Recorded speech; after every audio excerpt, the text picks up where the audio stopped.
ஒரு நாள் காலை நேரம் ஈரான்ல மிக முக்கியமான ஒரு பரபரப்பான நிலைமை காணப்படுது. சாதாரணமாக மேல் தளங்கள்ல இல்ல. நிலத்துக்கு மேல் பகுதியில இல்ல. இது ஒரு நிலத்துக்கு கீழ் பகுதியில இருக்கிற ஒரு கமாண்டிங் ஸ்டேஷன்ல ஒரு பரபரப்பான சூழல் இருக்குது. அங்க மிக முக்கியமான ஏதோ ஒரு விடயம் நடைபெறுவதற்கான ஆயத்தங்கள் நடந்து கொண்டிருக்குது. எல்லாருமே மிக வேகமாக செயற்பட்டு கொண்டிருக்கின்றார்கள்.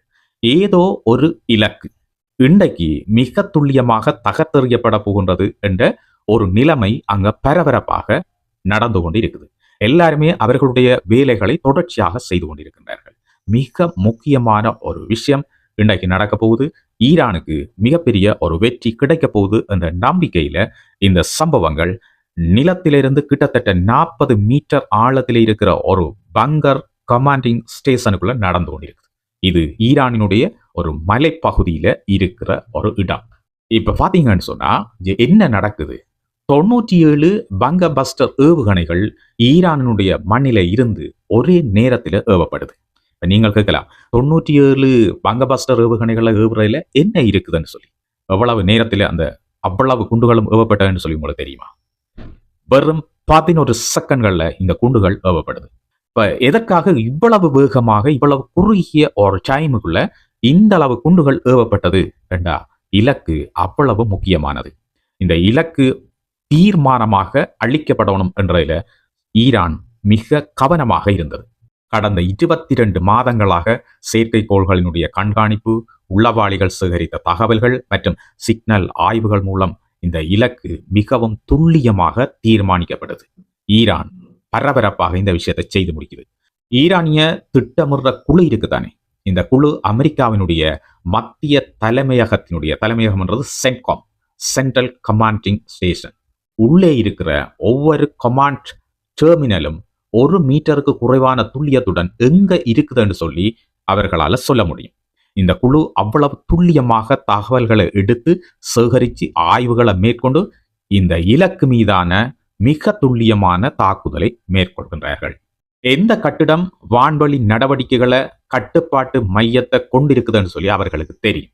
அதாவது இந்த சென்காம் இருக்குதான், சென்ட்ரல் கமாண்ட், அமெரிக்காவினுடைய கட்டளை மையம். இந்த கட்டளை மையத்தில் இருக்கிற கட்டிடங்கள், ஒவ்வொரு கட்டிடத்துக்குள்ளேயும் என்னென்ன விஷயங்கள் இருக்குது, எந்த கட்டிடத்தில இருந்து வான்வழி கட்டுப்பாடு, வான்வழி நடவடிக்கைகள் கட்டுப்படுத்தப்படுகின்றது என்ற எல்லா விஷயங்களையும் ஈரானினுடைய திட்டமிடுகின்றவர்கள் மிக துல்லியமாக கணிக்கின்றார்கள்.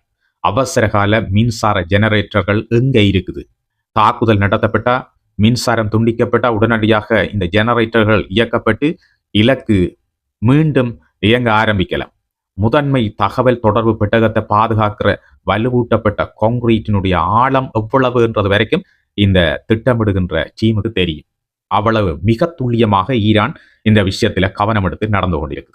இந்த ஆயுதத்தையும் அதை செயல்படுத்தும் திட்டத்தையும் உருவாக்க அவர்கள் கிட்டத்தட்ட 8.4 பில்லியன் டாலர்களையும் 7 வருடங்களையும் செலவழித்திருக்கின்றார்கள்.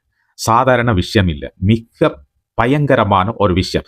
இதிலிருந்தே உங்களுக்கு தெரியும், 8.4 பில்லியன் அமெரிக்க டாலர்களை செலவிடுகின்றார்கள் என்றா இந்த இலக்கு எவ்வளவு முக்கியமானது ஈரானுக்கு. முதல் ஏவுகணை இலக்கை தாக்கிய 49 வினாடிகளுக்கு பிறகும் அமெரிக்காவினுடைய மத்திய கட்டளை தலைமையகம் ஒரு உத்தரவை கூட கொடுக்கையில அப்படியே மௌனமா இருக்குது.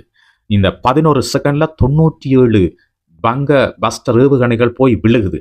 ஆனால் அதுக்கு பிறகு 49 செகண்ட் மிக சைலண்டா இருக்குது, எதுவுமே நடக்கையில. இப்ப ஒரு தீர்மானத்துக்கு ஈரான் வருது. Very good shot. மிக துல்லியமாக இலக்கு தாக்கப்பட்டுட்டது. அங்க இருந்து எந்த விடயங்களும் எந்த ரிப்ளையும் இல்லை. சோ நாங்கள் வெண்டுட்டம் என்ற அளவில் அவர்கள் மிக துல்லியமாக இருந்தார்கள். இலக்கு அழிக்கப்பட்டதாலோ அல்லது நிலை குலைந்து போனதாலோ அல்ல, மாறாக அந்த 49 வினாடிகள்ல நடந்த ஒரு விஷயம் இராணுவத்தினுடைய பலத்துக்கும் இராணுவ கட்டளைக்கும் இடையிலான உறவையே மாற்றியமைத்தது. இப்ப நீங்கள் எல்லாம் நினைச்சு கொண்டிருப்பீங்க, இந்த குண்டுகள் விழுந்த உடனே சென்காம் அப்படியே காலியாகிட்டு, சென்காம்ன்றது சென்ட்ரல் கமாண்ட், அமெரிக்காவினுடைய சென்ட்ரல் கமாண்ட் அப்படியே காலியா போயிட்டுது. இப்ப ஈரான் மீதான வான்வழி தாக்குதல்களை நடத்தக்கூடிய அந்த கட்டளை மையம் இந்த 97 பங்க பஸ்டர் ஏவுகணைகளால தாக்கி அழிக்கப்பட்டு எல்லாம் முடிஞ்சது, ஈரானுக்கு வெற்றி என்று நாங்களும் நினைக்கிறோம். அதே நேரம் அந்த திட்டத்தில் ஈடுபட்டவர்களும் அப்படித்தான் நினைக்கிறார்கள். மிக அமைதியாக இருக்கிற ஒரு சூழல். 49 செகண்டுக்கு எந்த சத்தமும் இல்லை.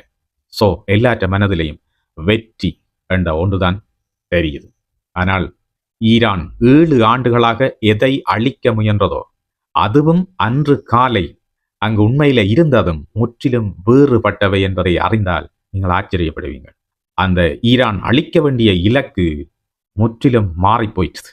இப்போ உங்களுக்கு ஒரு நபரை நான் அறிமுகப்படுத்தணும். Major general Qasim Borujerdi. இவர் நிச்சயமாக தெரியப்படுத்த வேண்டியவர். 63 வயதான அவர் அல் குவைத் தலைமையகத்தை தாக்குவதற்கான இலக்கு குழுவினுடைய தலைவர், லீடர், ஒரு மேஜர் ஜெனரல். ஈரானினுடைய இராணுவத்திலே இருக்கிற ஒரு மேஜர் ஜெனரல். இவரான் தலைமை தாங்கி இந்த தாக்குதலை திட்டமிட்டு நடத்துறார். அமெரிக்காவினுடைய இராணுவ கட்டமைப்பு முறையை அவர் கிட்டத்தட்ட 16 வருஷங்களாக மிக ஆழமாக படித்த ஒரு மனுஷன். 63 வயது. அமெரிக்க அதிபருக்கும் போர்க்களத்தில் இருக்கிற ஒரு அமெரிக்க படை வீரருக்கும் இடையிலான தொடர்பு படிநிலை எப்படி இருக்கும் என்றது கூட அவர் மனப்பாடமா சொல்லக்கூடிய ஒரு நபர். அந்த அளவு துல்லியமாக இந்த விடயங்கள் எல்லாத்தையும் படிச்சு அறிஞ்சு தெரிஞ்சு வச்சிருக்கிறவர். சோ அடுத்த கட்டம், மேஜர் ஜெனரல் புருஜேடி ஒரு விஷயத்தை மிகவும் ஆணித்தரமாக நம்பினர். அமெரிக்கர்களை விட அமெரிக்காவினுடைய இராணுவத்தை தான் நன்றாக புரிந்து வைத்திருப்பதாக அவருடைய நம்பிக்கை. அந்த விஷயத்தில் அவர் பிளவிடையும் இல்லை. அவ்வளவுக்கு அதுல தெளிவாக இருந்தார். தாக்குதல் நடந்த அன்றைக்கு காலம் டெஹ்ரானுக்கு வடமேற்கே இருக்கிற அல்போஸ் மலைத்தொடருக்கு கீழே, அதாவது இந்த மலைகளுக்கு கீழே கிட்டத்தட்ட 40 மீட்டர் ஆழத்துக்கு கீழே இருந்த கமாண்டிங் ஸ்டேஷன்ல புருஜேடி நிற்கிறார் மலை போல. அவருடைய டீம் கிட்டத்தட்ட 31 மணி நேரமா நித்திரையே இல்லை, காத்திருக்குது. வேலைகள் மிக பரபரப்பாக நடந்து கொண்டிருக்குது. ஒவ்வொரு ஏவுகணையும் எரிபொருள்கள் நிரப்பப்பட்டு இலக்கு நிர்ணயிக்கப்பட்டு இந்த வழிகாட்டுதல் சிஸ்டத்திட்ட ஒப்படைக்கப்படுது. அவ்வளவும் குயிக்கா நடக்குது, மிக துல்லியமாக நடக்குது. சின்ன சிக்கல் ஒன்றாலும் எல்லாம் தலைகளாக மாறி போயிடும். மிக துல்லியமான நடவடிக்கைகள். அவர் தன்னுடைய உதவியாளர்கிட்ட ஒரு விஷயத்தை சொல்றார். இந்த அறை அமைதியாகும் போது அவர்களினுடைய அறை இருண்டிருக்கும் என்று சொல்றார். ஏவுகணைகளை நாங்கள் இங்க ஏவைக்குள்ள சத்தம் கேட்கும் தானே. ஸோ சத்தம் கேட்கும். ஆனால் இந்த சத்தம் ஓயும் போது அங்க அவர்களினுடைய அறையில அமைதி நிலவும் என்று சொல்றார். ஸோ ஒரு 49 செகண்ட்கள் எல்லா ஏவுகணைகளும் ஏவப்பட்டது. 11 செகண்டுக்குள்ள அவ்வளவு ஏவுகணைகளும் இலக்குகள் மீது ஏவப்பட்டது. ஸோ சென்காம் காலி என்று நினைச்சு கொண்டு எல்லாரும் இருக்கிறோம். 49 செகண்டுக்கு எந்த ரிப்ளையும் இல்லை. திடீரென்று பார்த்தீங்கன்னா எல்லாமே தலைகீழாக மாறிய ஒரு சம்பவம் நடக்குது. மேஜர் ஜெனரல் புருஜேடி விஷயத்தை விளங்கிக் கொள்றார்.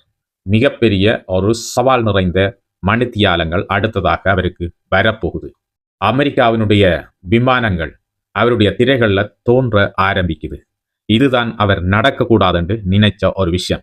ஈரான்ல அமெரிக்காவினுடைய விமானங்கள் வந்து தாக்குதல்களை நிகழ்த்தக்கூடாது, அதை தடுக்கணும் தான் இவ்வளவு காலமாக மிகவும் பாடுபட்டு உழைத்து தாக்குதல்களை நடத்திய பின்னர் அவருடைய ரேடார் திரையில அமெரிக்காவினுடைய விமானங்களோட வரத்து தெரியுது கண்ணில. மிகவும் ஆடி போனார் அந்த 63 வயது மேஜர் ஜெனரல். சோ அடுத்தது என்ன நடக்க போகுது? மிக துல்லியமான தாக்குதல்கள் எல்லாம் நிகழ்ந்து போன மிகப்பெரிய ஒரு சம்பவத்தினுடைய தொடர். அடுத்தது காத்திருங்க. மிக முக்கியமான மிகவும் சீக்ரெட்டான விஷயங்கள் இதுல நடக்க போகுது. காத்திருங்க. அடுத்த பகுதியில உங்களோட நான் சந்திக்கிறேன்.